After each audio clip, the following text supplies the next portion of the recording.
Hello, my name is Sarah Isaacs. This is an overview of U.S. laws, court cases, and events pertaining to bilingual students. This is for ELL 115, and this is for Student Learning Outcome 2, and today's June 8th, 2025. This is what we will cover in this presentation. First, we'll cover pre-20th century. Next, we will cover early 20th century spanning from 1900 to 1949. Then we will cover the later 20th century, which is 1950 to 1999. And then lastly, we will cover the 21st century to present day.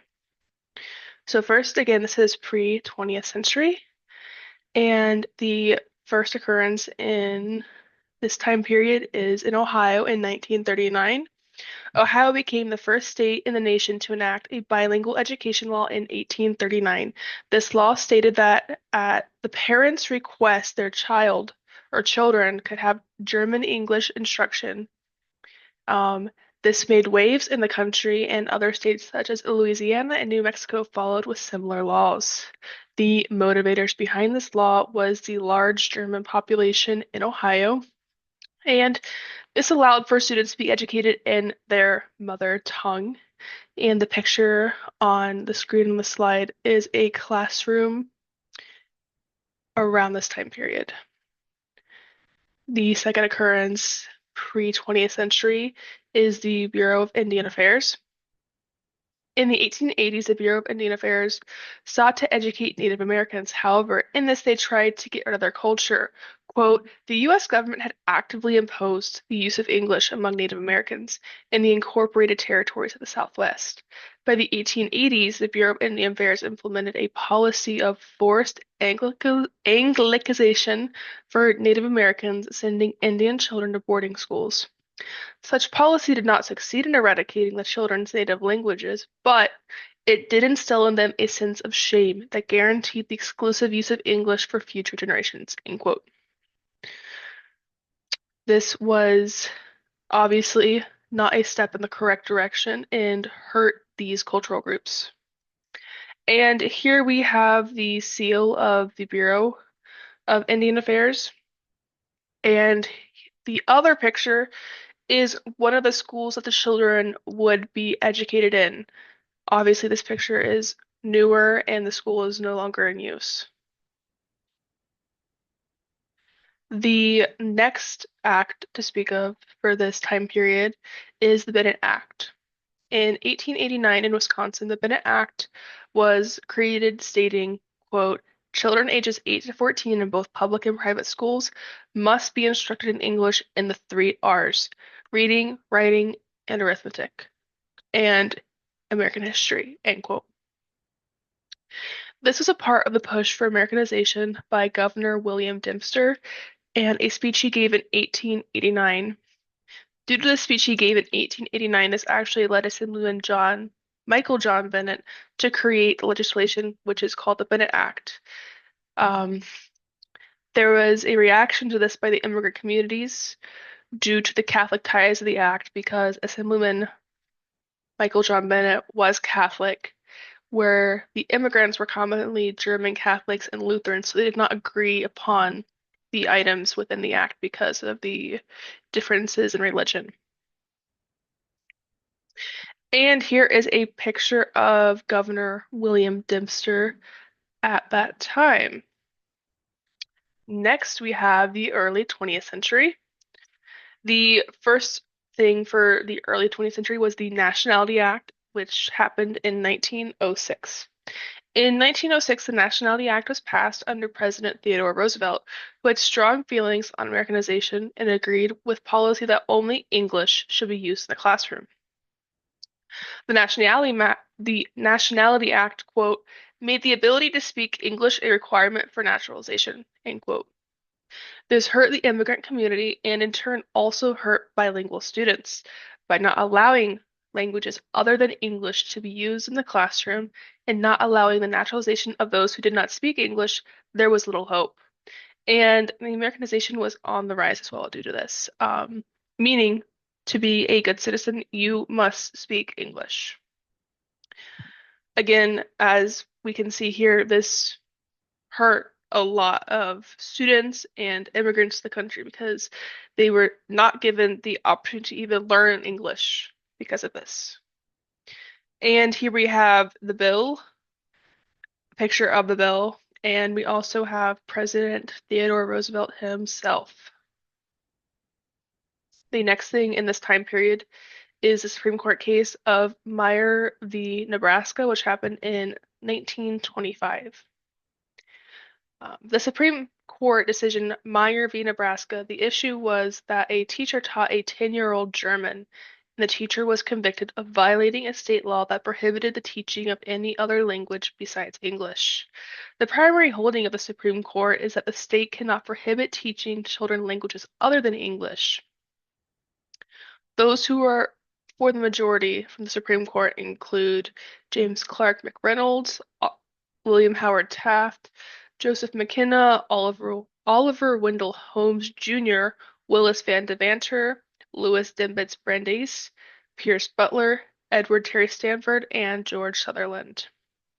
This is a win for students because they could be educated in their mother tongue as well as English. And then the second Supreme Court case from this time period is Farrington v. Toshige in 1927. The 1927 Supreme Court case of Farrington v. Toshige, the issue at hand was that the governor of Hawaii, named Farrington, was attempting to block the teaching of languages other than English and state that a permit was needed to do so. Quote, the Supreme Court invalidated the law that banned foreign languages instruction without a permit in schools in Hawaii. The Supreme Court ruled that prohibiting schools to teach in a language other than English violates constitutional rights protected under the Fifth Amendment. End quote. This, as a result, opened the door and allowed the usage of and teaching other languages, and this was a win for bilingual students in the classroom. And then here we have a picture of the Supreme Court who decided both of these past two cases that we have just discussed. So Meyer v. Nebraska and Farrington v. Toshige. Next, we have the later 20th century. So here, our first case here is the Title 7, which is the Bilingual Education Act, Amendment to ESA, 1968. The Bilingual Education Act, known as BEA, was created under President Lyndon B. Johnson to, quote, address the effects of poverty on educational and economic achievement, end quote. BEA provided grants to schools to establish bilingual programs for students who were poor and did not speak English. By providing funding to schools to create programs, there was a competition that sparked to gain the most funding possible. BEA was introduced by Senator Ralph Yarborough due to the lack of English proficiency in students. BEA was a win because it gave access to bilingual education and there was much support for it. Okay, and then here is a picture of Lyndon B. Johnson signing a bill. The next Supreme Court case we will discuss is Lau v. Nichols in 1973. The 1973 Supreme Court case of Lau v. Nichols was brought to the court due to the San Francisco School District not providing supplemental English classes to over 1,800 students who did not know English. Due to the students not being given the opportunity to learn English in the classroom, they felt like it was an unequal education opportunity since 1,000 of the students were receiving the supplemental English classes, which is very interesting. The Supreme Court was unanimous in the decision in support of the students and stated that they needed to receive the supplemental English classes, meaning that all students should receive those classes.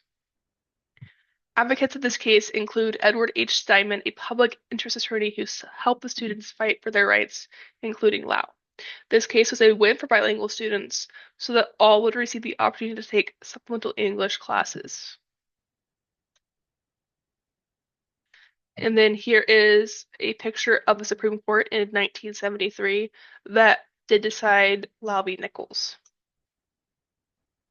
And then next we have California's Proposition 227, which happened in 1998. Proposition 227, known as, quote, English for the children, end quote, passed with 61% of the population voting in favor for this proposition.